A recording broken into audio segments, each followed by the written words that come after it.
ओम शांति।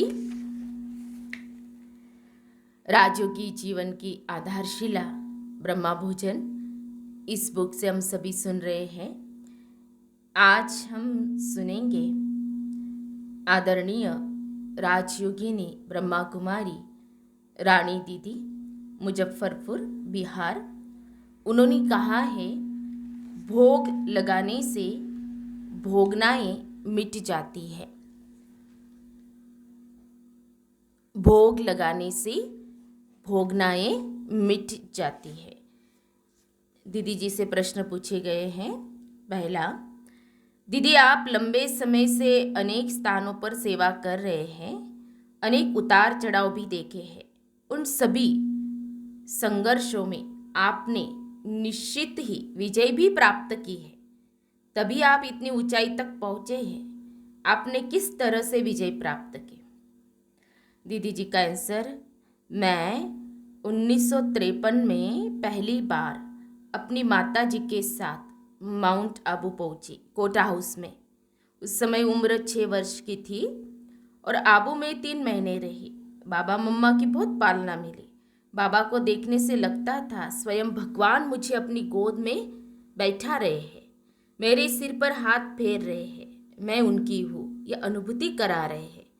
बस वह पावर काम करती रही। उसके बाद जब हम माउंट आबू से घर लौटे, तब से हमने सफ़ेद वस्त्र पहने। छोटे थे तब सफ़ेद फ्रॉक पहनी, सफ़ेद सलवार कुर्ता पहना। रंगीन की तरफ आकर्षण खत्म ही हो गया।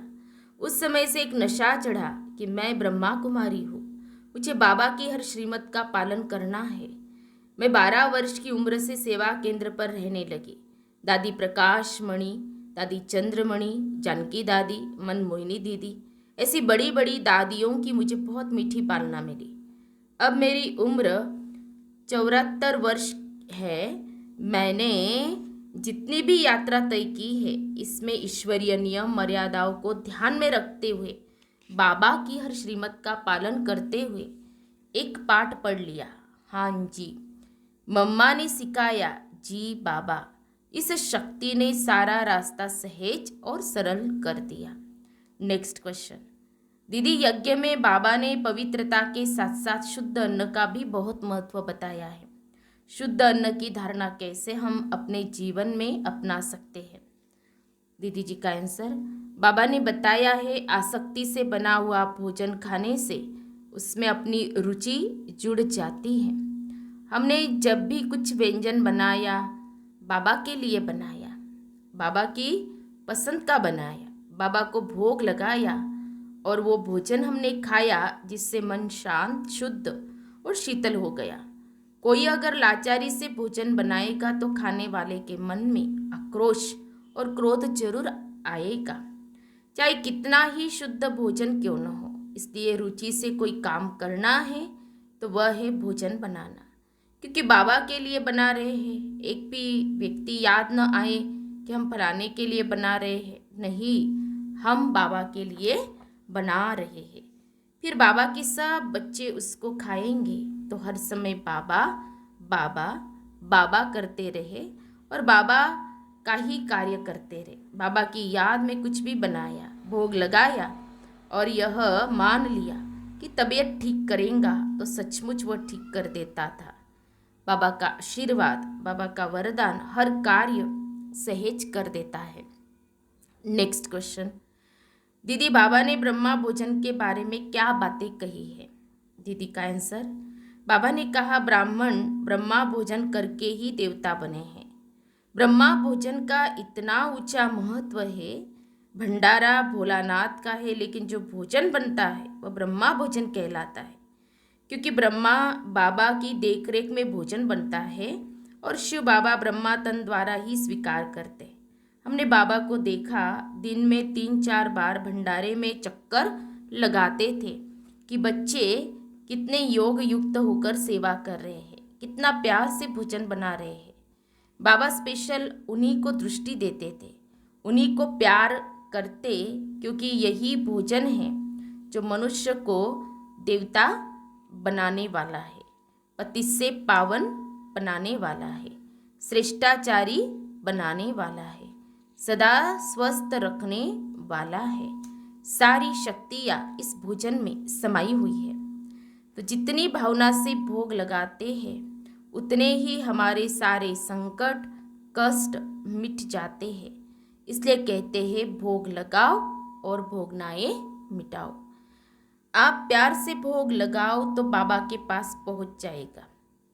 नेक्स्ट क्वेश्चन, दीदी यज्ञ की स्थापना तो 1936-37 में हुई। शुद्ध भोजन की धारणा क्या प्रारंभ से ही शुरू हो गई या उसके कुछ समय बाद? दीदी का आंसर है शुरू में तो बहुत नौकर चाकर थे बाबा के पास। धीरे धीरे बाबा ने सबको हटा दिया। बच्चे जो ज्ञानी रत्न थे तो बाबा ने उनको ही भोजन बनाने में लगाया। सब्जी काटने के लिए भी बाबा खुद बैठते थे। बाबा कहते थे ब्रह्मा भोजन बनाने की सेवा का अवसर फिर सतयुग में नहीं मिलेगा। हमने देखा रोज बैठकर मम्मा और बाबा सब्जी काटते थे, फिर अनाज साफ करने वालों के बीच जाकर बैठते थे। चार रोटी बनती, भोजन बनता, वहाँ भी बाबा हाजिर रहते थे। बाबा की इतनी मीठी दृष्टि हर एक पर पड़ती थी। बाबा कहते थे कि बच्चे, यही संगम युग का समय सेवा द्वारा सौभाग्य बनाने का है, इसी से तुम देवपद पाओगे। हमने बाबा के भंडारे में बहुत रुचि देखी। बहुत प्यार से बाबा अपने हाथों से बच्चों को खिलाते थे, दृष्टि देकर खिलाते थे। उसमें बहुत शक्ति होती थी जिसने हमारा जीवन बदल दिया। नेक्स्ट क्वेश्चन, दीदी भोग बनाने, भोग लगाने तथा बच्चों को भोग बांटने के लिए बाबा की स्पेशल क्या श्रीमत रही? दीदी जी का आंसर, बाबा ने भोजन प्यार से बनाकर बाबा के पास ले जाना सिखाया।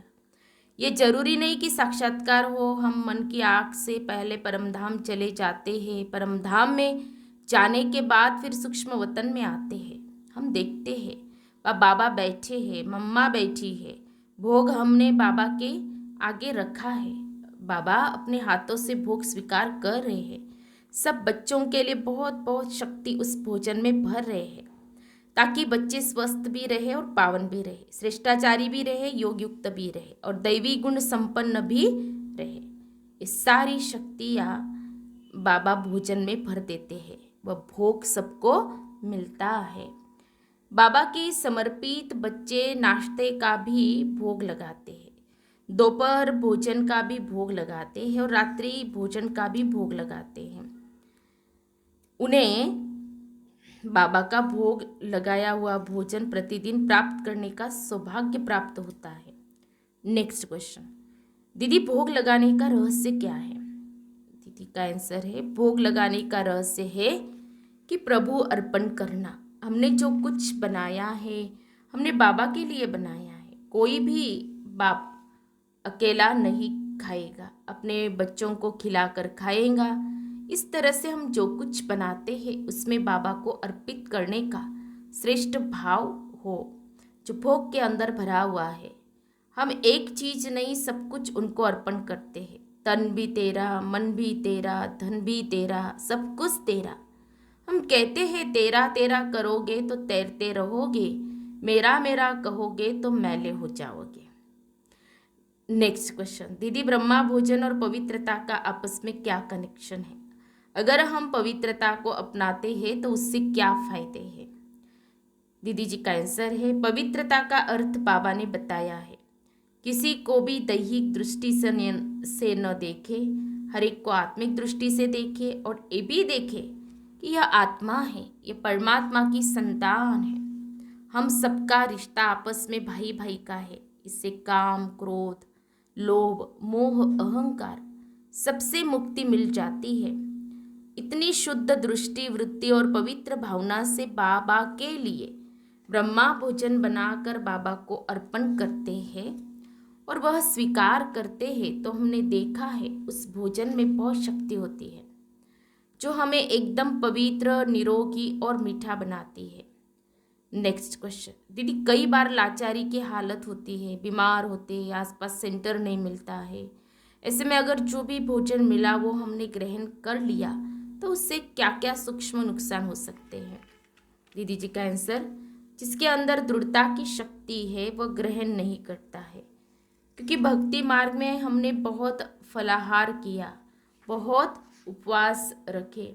अगर हमने एक दिन खाली फल ही खाया तो भी कोई हर्जा नहीं। बिहार में लोग सत्तू पी लेते हैं, दही चिवड़ा खा लेते हैं, उनको कहीं किसी के हाथ का बना भोजन खाने की आवश्यकता नहीं होती है। अगर दृढ़ संकल्प है तो कभी किसी तमोगुणी के हाथ का बना हुआ भोजन हम किसी भी लाचारी हालत में स्वीकार नहीं करते। नेक्स्ट क्वेश्चन, दीदी हमारी बहुत भावनाएं रहती है बाबा के लिए, तो हम बहुत सारा वैरायटी भोजन बनाते हैं और कई बार सिंपल ही भोग रहता है, तो क्या उससे बाबा को कोई अंतर पड़ता है? दीदी जी का उत्तर, दिवाली का दिन आता है तो हम 56 प्रकार का भोग बनाकर बाबा को स्वीकार कराते हैं। तब देखते हैं कि कभी बाबा स्वर्ग में बैठे लक्ष्मी नारायण को भी स्वीकार करा रहे हैं और स्वयं भी स्वीकार कर रहे हैं। ये सारे दृश्य, सुंदर दृश्य हमें उसी दिन दिखाई देते हैं जिस दिन हम प्यार से 56 प्रकार का भोग बनाते हैं। पूरी स्टेज 56 प्रकार के भोग 56 थालियों कटोरियों से सजा देते हैं। तो ये भी एक सुहेज है, माना एक विशेष उत्सव है, प्यार है बाबा के प्रति। बाबा जो स्वर्ग स्थापन कर रहे हैं उनको धरती पर उतारने का एक संकल्प है जो बाबा तक पहुंचता है। नेक्स्ट क्वेश्चन, दीदी हम देखते हैं बाहर जो वैष्णव होते हैं बहुत ही शुद्धता से रहते हैं, भगवान के प्रति उनका भी बहुत प्यार रहता है, मुंह पर कपड़ा बांधकर, नहाकर, चप्पल निकालकर बहुत शुद्धता से भोग बनाते हैं और भगवान को लगाते हैं। उसके बावजूद भी ब्रह्मा भोजन ही ज़्यादा वैल्यूबल माना जाता है, ऐसा क्यों? दीदी जी का आंसर, बाबा ने 2 चीज़ें बताई, एक स्वच्छता, दूसरी पवित्रता। स्वच्छता स्थूल होती है, हाथ धोकर, चप्पल उतारकर, मुंह बांधकर, साफ कपड़े पहनकर भोजन बनाना, ये हुई स्थूल स्वच्छता। पवित्रता मानसिक होती है, इसमें दैहिक दृष्टि या कोई दैहिक आकर्षण नहीं, खाने पीने का भी नहीं, पहनने का भी नहीं। पवित्रता यानी 5 विकारों से मुक्त स्थिति जो सर्वोच्च स्थिति है। जहाँ पवित्रता है वहाँ सुख और शांति है। अगर पवित्रता में कमी है तो स्वच्छता में कमी तो रहेगी ही। केवल स्वच्छता से हमारा काम नहीं चलेगा, पवित्रता पहले, फिर स्वच्छता और साथ साथ प्रभु प्रेम भी, इसलिए ब्रह्मा भोजन ज़्यादा वैल्यूबल है। नेक्स्ट क्वेश्चन, दीदी आजकल कई बीके भाई बहनों ने भी अपनी फैक्ट्री खोल ली है और वहाँ से मसाले, बिस्कुट आदि आते हैं। क्या बाबा की ऐसी श्रीमत है जो बिस्कुट आदि स्वीकार कर सके? दीदी जी का उत्तर है, इनको बनाने वाले सभी कारीगर बाबा को याद करने वाले नहीं होते, इसलिए हमारा तो एक ही संकल्प है कि हमें यह सब स्वीकार नहीं करना है। इसलिए यज्ञ का बना बिस्किट तो हम ले लेते, लेकिन किसी कंपनी से आया हुआ हम स्वीकार नहीं करते। लास्ट क्वेश्चन, दीदी क्या ब्रह्मा भोजन खाकर किसी की जिंदगी या संस्कार परिवर्तन हुए हैं? ऐसा कोई अनुभव बताइए। दीदी जी का आंसर, हमारे पास क्लास में एक माता जी आती थी, उनका बेटा रोज बहुत क्रोध और घर में झगड़ा करता था। वो माता रोज बाबा का भोजन बहुत प्यार से बनाती, बाबा को खास भोग लगाती, फिर उस बच्चे को इसी भाव से खिलाती कि बाबा के प्यार की शक्ति इसके अंदर आ जाए, यह शांत हो जाए और बाबा का भी बन जाए। केवल 15 दिन के अंदर बेटे ने अनुभव किया कि उसके अंदर का क्रोध मिट गया। साप्ताहिक कोर्स करके क्लास भी करने लगा। हमारी संकल्प शक्ति पानी में, भोजन में जाती है, इसलिए प्रसाद बांटने का रिवाज है। प्रभु अर्पण किया हुआ प्रसाद हम बांटते हैं तो थोड़ा थोड़ा भी लोग खाना चाहते हैं, ताकि वह प्रसाद मन की शक्ति को, विचारों को श्रेष्ठ बना दे। अच्छा, ओम शांति।